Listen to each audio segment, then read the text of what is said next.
Hey, good afternoon and welcome to Facebook Live. This is Dr. Bill Bird, Chief Medical Officer at CGH Medical Center. And I'm joined by Sherry DeWalt today. Hi, Sherry. Hi, Dr. Bird. Yeah, hey. So Sherry's going to, hey, by the way, Matt's the one who does our intro. I think I like the April Fool's intro better, Matt. We need to kind of play on that one again. I like that, the construction theme thing. So Sherry, you're here with the Health Foundation. Talk a little bit about the Growing Healthy series. I think we must have a Growing Healthy series if you're here with me, right? That's right. That's how you know. All right. Well, tell me a little more. Okay. So our Growing Healthier series, every month we try to feature one of our providers and a topic that's of interest to the public, and gives us a chance to do that. And it's always confusing. I know it's confusing to me if I have symptoms of, runny nose, etc. Do I know if that's a cold or my allergies kicking up, etc.? So this month's topic for Growing Healthier was, is it allergies or is it something else? And we have the further complication of COVID now. So good time to be talking about this. And so we invited two of our providers that know a lot about allergies to come and be our presenters. One of them is Therica Heeren, and Therica is a physician's assistant, and she's, I think, located in internal medicine, but she works under the supervision of an allergy doctor. And then Jackie Greve from our Pediatrics department, who sees all pediatric patients, but knows a lot about allergies in kids. And so that's what our topic is this month. Next month, we will have Dr. Deborah Bowman will be here talking about osteoporosis. And so I know a lot of women have questions and worries about that. So that'll be a good one. And that will be on May 6th. And as long as it's the Health Foundation, I want to tell you what we're doing. And the big thing on our horizon is our annual auction, or our spring auction. And that's going to be starting on Friday, April 30th, and it'll run through Tuesday, May 4th. We do it all online. It runs really well. But if you're interested in donating a basket for the auction, or if you just want to put it on your calendar and remember to go on and bid on some of our wonderful items, that would be awesome. And when we have the link to Air Auctioneer available, it'll be on Facebook and it'll be on our website, etc. We just don't have the link for that yet. So just something to keep in mind. All right. And I'll turn it back to you, Dr. Bird, and get started with your interviews. Thanks, Sherry. Appreciate it. Hey, so today, like Sherry said, we have Therica and Jackie with us, and I'm going to pull them up right now. Hi, Therica. Hi, Jackie. Hi there. All right. Welcome. So, and just for the folks who are watching, what I'm going to do, I'm going to switch it up a little bit today, and I'm actually going to do our interview about a medical topic first, and then when we get done having that conversation, then I'll pivot and have a conversation for a few minutes just myself about latest on COVID and the pandemic. So, with that roadmap in mind, we thought this is the perfect time of the year to do an allergy conversation, and it worked out well in terms of the weather, where it's a fairly early spring, and so when you start seeing greenery outside, at least for some unfortunate souls, that's a time when their allergies start kicking up a little bit more.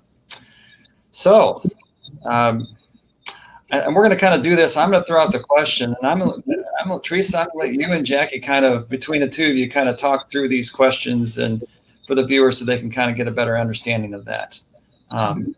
Okay, so let me go turn that down a little bit. All right. So here's the first question. Can you give the folks who are watching a quick overview of how immunotherapy for patients with allergies works? So I'll kick that off to both of you, and you can kind of tackle that. Yeah. I'll start with that. So immunotherapy is one way of treating allergies. Basically, we have three ways we can treat allergies. The first one would be avoidance. So as much as you can avoid what you're allergic to as possible, that's going to really help out your symptoms. That's where testing can be very helpful. The second thing to treat allergies would be medications. So we have histamines, Claritin, Zyrtec, Allegra. We have nasal sprays, Flonase, Nasacort. A lot of these are over the counter now, but we still have some that are prescription. And then the third thing would be immunotherapy. So immunotherapy is more of a longer term preventative type of a treatment. Basically, it does more than just treat the symptoms of allergies. It actually changes the way the immune system reacts to the allergens. So basically, we expose the body to what you're allergic to, and then very slowly and gradually over time, your body builds up an immunity to those things that you're allergic to, and it becomes desensitized. So there's two ways of doing that. The first one would be allergy injections or allergy shots, which is what I offer. And then the second thing would be under the tongue drops, which is what Jackie offers. For me, with allergy shots, what we do is we make up a extract or a solution of what you're allergic to. So based on your test results, we put in it what you're allergic to, and then we give you a tiny little shot in the back of your arm, usually every 1 to 2 weeks. And over time, your body will become immune to those things that you're allergic to, basically desensitized, and then you're just not as reactive, you don't have as many symptoms, and hopefully even eliminate your symptoms. So that's how the shots work. And then Jackie can actually tell you about the drops. Yeah, great answer, Teresa. Thank you. So I offer sublingual immunotherapy drops, which are placed underneath the tongue. Very nice option for kids, especially because we all know sometimes doing shots every couple of weeks can be a little more traumatic for the younger kids. And so it works exactly the same way as the injections, and kids tend to do very well with this. Another thing that's nice about the drops is it can actually treat food allergies as well as environmental allergies. So it kind of crosses over and does both. Sure. So how do you know what kind of, Teresa, you alluded to testing. What kind of testing do the two of you do to try to figure out what allergens you need to be going at to treat for patients? Yeah, I think we're pretty similar with that, but I can do either a blood test, which is looking for antibodies that your body will produce against each allergen. So that's a lab test and basically just involves a blood draw. Usually takes about a week maybe to get the results back. The other way of testing is through skin testing. The way I do that, it's a skin prick test, it's called. It's done on the forearms. Takes about 15 or so minutes in the office, and you get the results right away. Basically, the allergen is in a solution, and it's applied to your skin with an applicator that makes just a tiny little prick or a scratch on your skin. And then in about 15 minutes or so, if you're allergic to whatever that is, you'll make like a little red raised itchy bump, kind of like a mosquito bite. And then that's the way we can tell if you're most likely allergic to whatever that allergen is. Yeah. So, and then Jackie, I think you're fairly similar. Yeah, I do exactly the same thing. Sometimes I'll do intradermal testing as well on top of the prick test, just to see if I get a better reaction by introducing a slightly larger amount of the allergen underneath the skin than what is given in the prick test. Okay. Yeah. So, and I alluded to this when we started the show, but I always think of allergies as being a little bit more significant for folks this time of the year in the fall. Is that accurate, or what would you say about that, Jackie? Yeah, absolutely. Spring, definitely the weather's nice. We're going outside, we're opening windows, we're letting all that pollen in. Matt has a nice little graphic to display that kind of shows in the Midwest what time of the year certain allergens are more specific for. So typically we see trees more in the springtime, grasses more summer, and weeds kind of end of summer starting into fall. Okay. Dust mites, we tend to see that year round for people that kind of have those allergy symptoms all the time. Same thing with food allergies, that can be year round too. Sometimes we'll get worse in spring and summer, but again, it's usually year round. Yeah, I like that chart. That's helpful to think of it that way. So, follow-up question to that.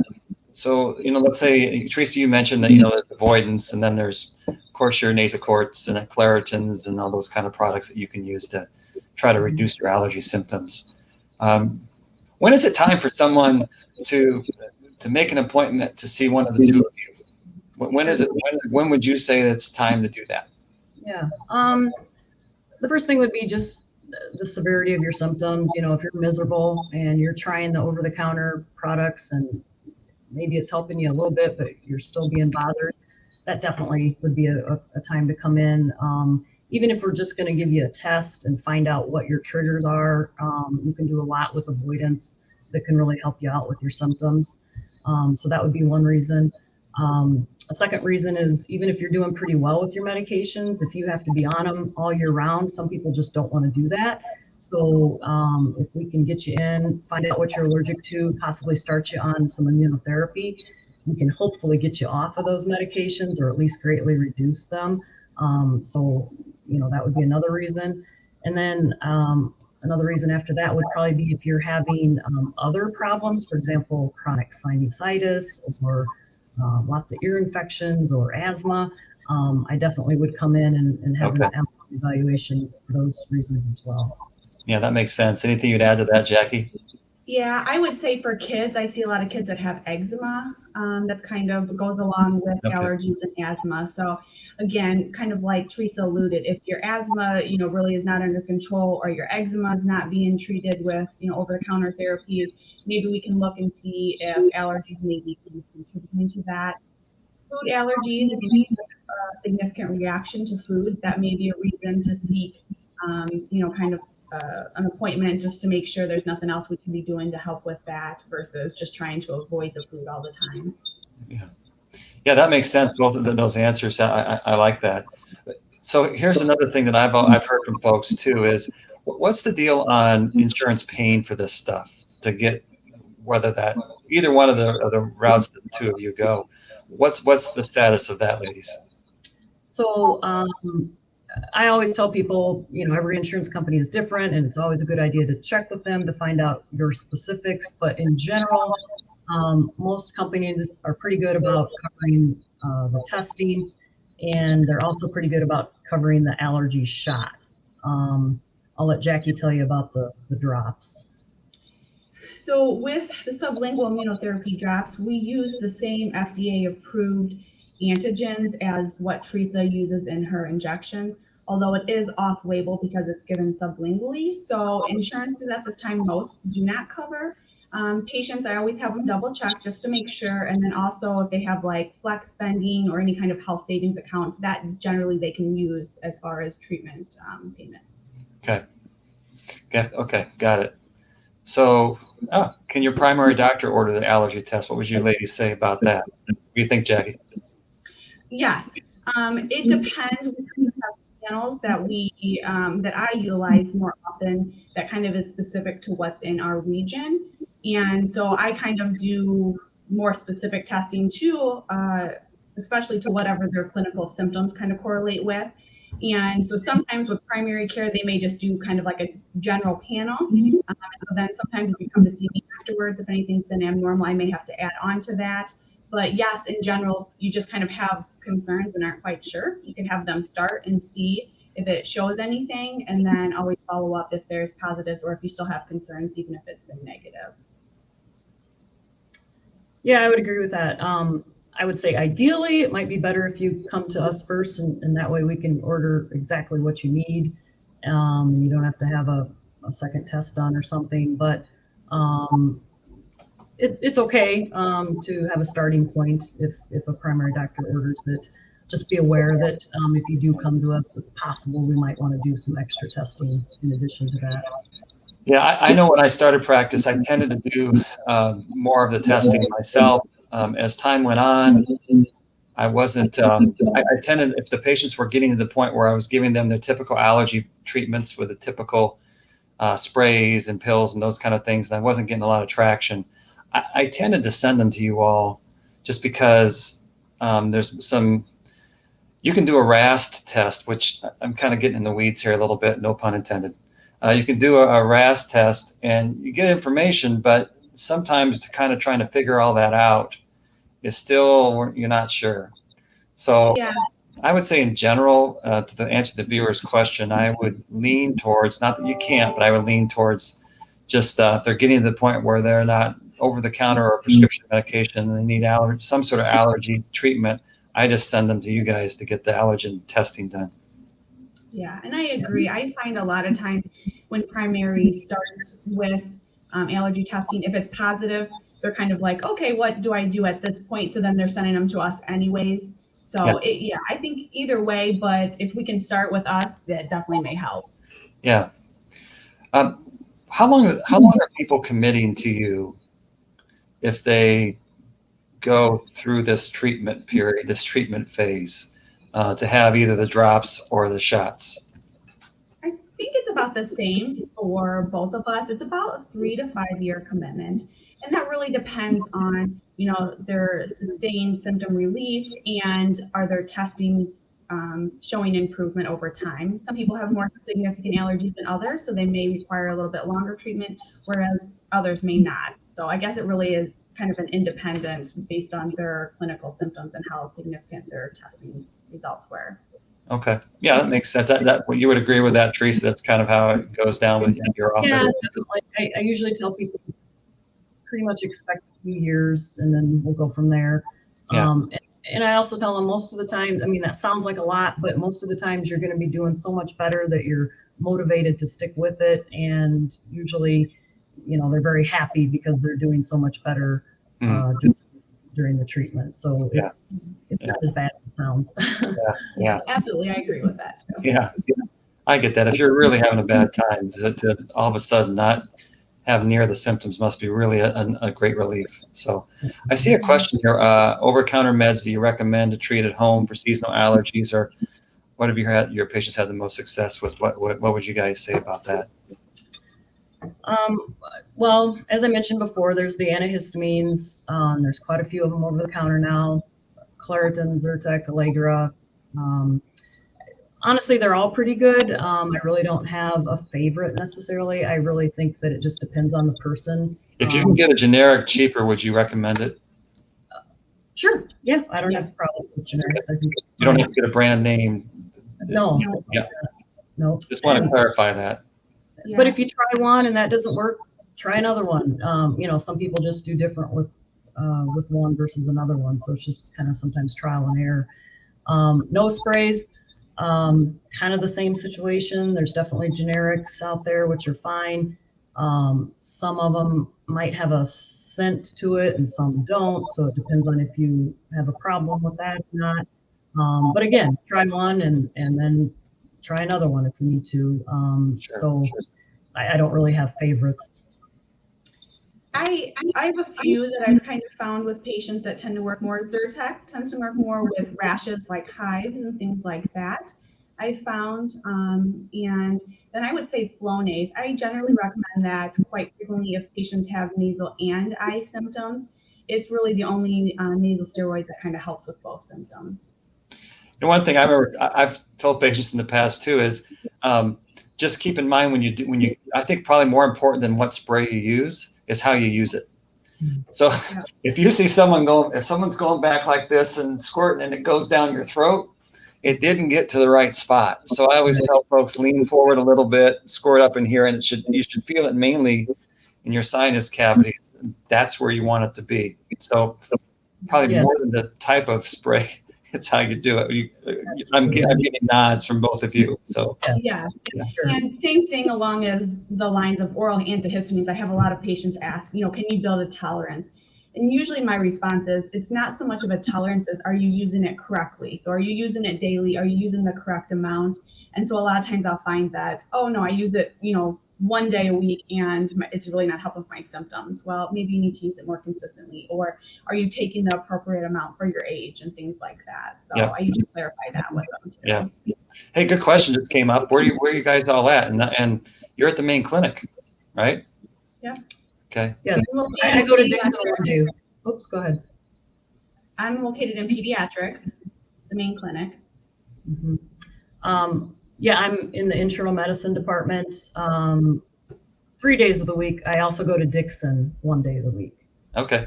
So you're at the Dixon clinic 1 day of the week and you're at the main clinic 3 days of the week. So if anyone wants to see you guys, do they have to get a referral to see you all, or can that happen without a referral? I don't. Okay. All right. Go to the office and make an appointment. All right. So there you go. Jake, you can just get on the phone or, well, nowadays your cell phone and make a call and get in there. So good. One second. Oh, how long from the time someone starts getting that treatment will they begin to notice a change and that they'll start to feel better?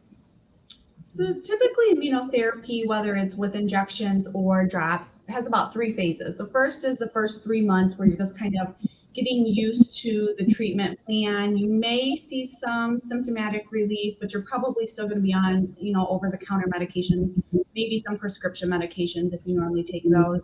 And then the second phase is generally about 3 months to 2 years, where you're really seeing those symptoms are decreasing. You're starting to kind of get off those medications that you're taking on a daily basis. And then 2 years and up is generally kind of your body's building that tolerance and you just continue to see that symptomatic relief. Okay. Anything else to add to that, Teresa? Well, I was just going to say, I usually tell people that at least give it 6 months. Some people will notice symptom relief or start to notice symptom relief within the first couple of months. But for some people, it definitely takes a little longer. But I usually tell people, give it at least 6 months and see what you think at that point. Okay. Most people at that point are getting some sort of symptom relief. Yeah. And so speaking of initiating treatment, one of the questions that comes up sometimes is, all right, how do you do that? I mean, like for instance, peanut allergy is known to be really severe in terms of the reaction people have to that. But there are other things. You can have a significant reaction to allergens. How do you guys initiate that in a way that's safe for your patients?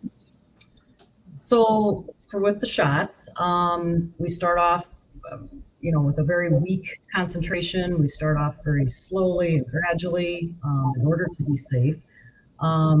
Severe reactions are pretty rare, but they're certainly possible. So after you do get your injection, there's always a wait period of about 30 minutes. If you're going to have a reaction, it most commonly occurs during those first 30 minutes. So that's why we have you wait in the office during that time. And then, of course, we certainly have medications available if needed, if there ever was a severe reaction in order to give that person. But it's rare, but we certainly are prepared for it if it ever did happen. And with the drops, the nice thing about them is that there's typically not a lot of side effects. And so patients generally can start them at home. And so that kind of works a little bit better with their schedule. Sometimes if it's foods that we're treating with the drops, I can have them start in the office, especially if they've had significant reactions such as hives or anaphylaxis or anything like that previously to a food. And again, same with the injections. We start very kind of dilute doses and then work our way up to make sure that they don't have any problems.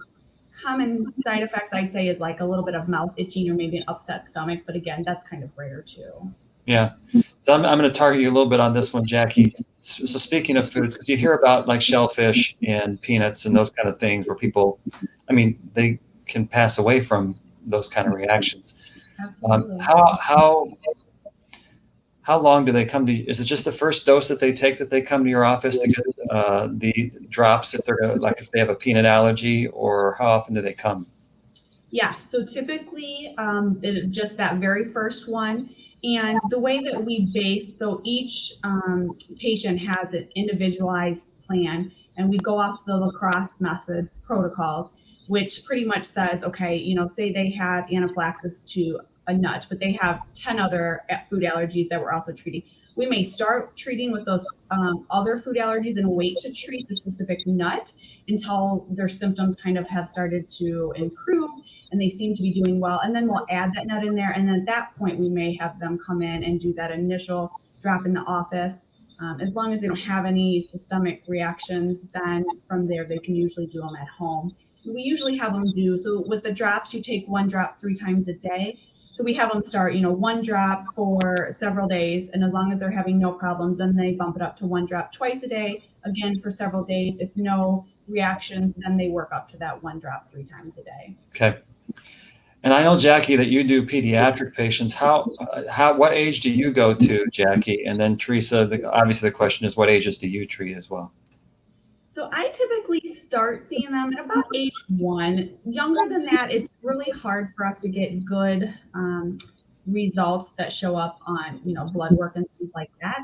I have seen younger clinical symptoms, and sometimes we do get good test results then at that age too, but generally 1 to age 18. Okay. All right. And Teresa, how about you? I start at 5 and older. I do tend to do more adults, I would say, obviously because Jackie can do the younger ones, but if they do want the shots for immunotherapy, I start at age 5. Okay. Yeah. That makes sense. I guess part of it too is if you have insurance issues and you can actually get the shots paid for, then maybe you're going to, take a chance to see how the kid tolerates the shots just because of that standpoint. Yeah, and sometimes patients will start with me and not be able to afford the drops, and they've tried other options like the avoidance and things like that, and they may end up going and seeing Teresa as well too at that point then to get some injections. Yeah. This is a question I was going to be asking. So whoever the person who came up with this one, I like it. How do you know if you have cold, allergies, or COVID? Who wants to take a crack at that? Well, I actually have a nice picture that I found, if Matt wants to put it up, that kind of differentiates COVID, allergies, and maybe some overlap of symptoms. So typically, and it may be a little bit different from adults, so Teresa, if you want to chime in, but mostly it's going to probably be allergies if it's the itchy, watery eyes. Sneezing is really your only symptom, but then sometimes you start getting into the runny nose, the cough, the fatigue, which can also be COVID symptoms. COVID more so is, the fevers, body aches, loss of taste and smell, things like that we wouldn't necessarily see with allergies. Yeah, that's similar for adults as well. Yeah. There are a couple other factors that I might think about to kind of figure it out. The first one would be history of allergies. So if you're a person that you have a history of allergies, just kind of try and think about, are your symptoms typical for you? Are they worse than usual? Are they different than usual? If so, that might mean it might be more of an infectious cause versus allergies. Another thing to think about would be the timing of your symptoms. Are they happening during the peak allergy seasons, like in the spring or the fall? That might indicate an allergic cause. Or if you can come up with some sort of trigger or pattern to your symptoms. For example, are they happening only when you're outdoors, or are they happening only in the mornings and getting better throughout the day, or happening only at work versus at home? Any type of pattern like that might indicate an allergic cause. And then, of course, exposures. Like if you know that you were exposed to someone sick, obviously you're gonna, think of more of an infectious cause versus allergic. And even, if you're still confused with all that, obviously getting a COVID test would probably be your best route to take. Yeah. I'm going to put on my pandemic hat and would say right now, if you have any doubt about which it is, you should seek some treatment. You should go to our Ready Care or go to the ED and then get tested just to make sure you don't have COVID. And then you can kind of go from there. Mm-hmm. Unless it's so clear cut that you always get this time of day when the grass turns green, you start sneezing and watering. Okay. And you take your Claritin or your Flonase and you go, oh, okay, I feel fine now. Mm-hmm. Okay. But when in doubt, get a COVID test right now. Absolutely. Good. Well, hey, Teresa and Jackie, very informative, very interesting information. And I definitely, for myself, I'm walking away. Walking's not the word, but I'm leaving this conversation definitely with more information about allergies than I did before I started it. Thanks for your kind words there, Crystal. I agree with you. So thank you for taking the time to join me and talk about this work that you do. It gives people a lot of relief to have their allergies symptoms better controlled. So thank you so much. And for those, once again, who are just catching this later in the show, both Jackie and Teresa are at the main clinic in Sterling. And then Teresa also has a day where she goes over to our Dixon clinic to see patients. So yeah, if you're interested, check them out. Jackie's in the pediatrics department and Teresa's in the internal medicine department. And I'm sure we'll have their contact information on our website after this broadcast, so you can take a look at that too. Jackie, Teresa, thank you so much. Yeah, thank you. Yeah, great having you. Okay, so what I'd like to do now is transition just to a few minutes about the pandemic and COVID. So first of all, I want to just show some statistics for this week for our area. Matt's going to put those up on the screen for you to take a look at. There we go. So first of all, on the left was April 6th. So a couple days ago, you could see our positivity rate about 7.7%. It's been around that 7% range. It's popped up to 8, at least one day that I am aware of. So it hasn't gone up as much as it did in November when we had a bit of a surge. You can see the number of cases is still pretty robust. And on the bottom of that, you can see the kind of the graph of the number of cases, and definitely higher than we were a few months ago, or a couple months ago, I should say. And then the weekly report, that red line is how many cases we've had this week. And then the red line below that I think Matt's kind of showing is how many cases we've had in the last 2 weeks versus the 2 weeks prior to that. So you can still see that we're higher now than we were 2 weeks or even 4 weeks ago in terms of the number of cases. You know, it's still going up some. Hopefully, it's not going to go up as high. It sure isn't trending like it's going to go up as high as it did in November, which leads me to my final point, and then I'll let you all go. If you can go to the next graph, Matt.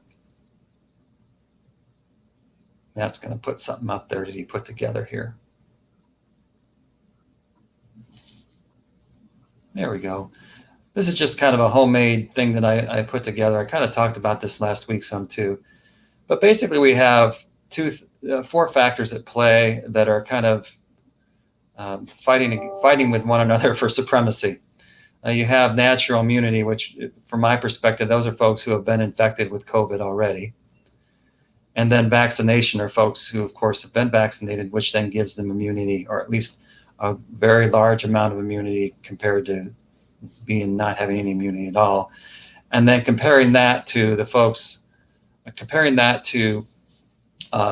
some new variants, which are definitely showing up in our population.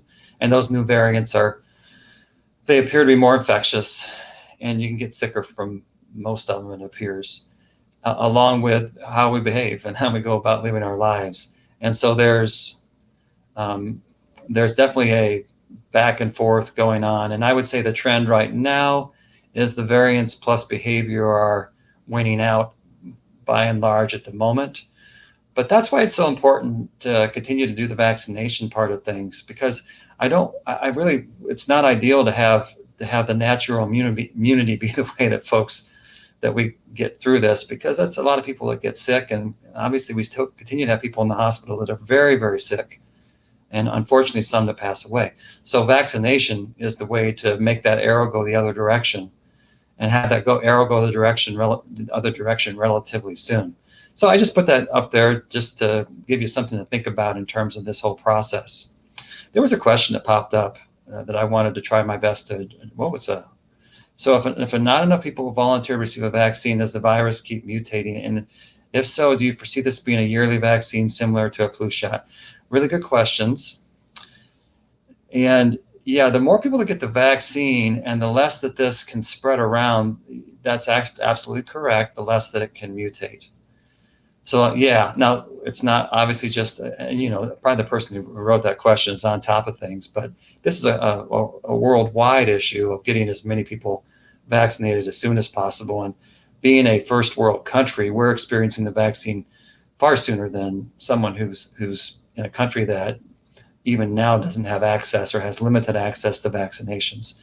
So while we can control is what we have right here, right now, and that is definitely, if you can get vaccinated, if you have the opportunity to get vaccinated, do it.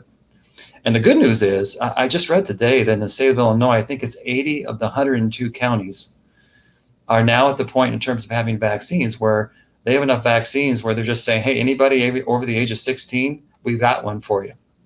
So we're definitely at that pivot point where there's going to be plenty of vaccines, and it's just a matter of getting folks willing to go ahead and get that done. So encourage you to do that so we can kind of point that arrow in the right direction. And I think there was a follow-up question there. I don't know if the first question, Matt, I don't know if I answered that. I'm gonna make sure I get that.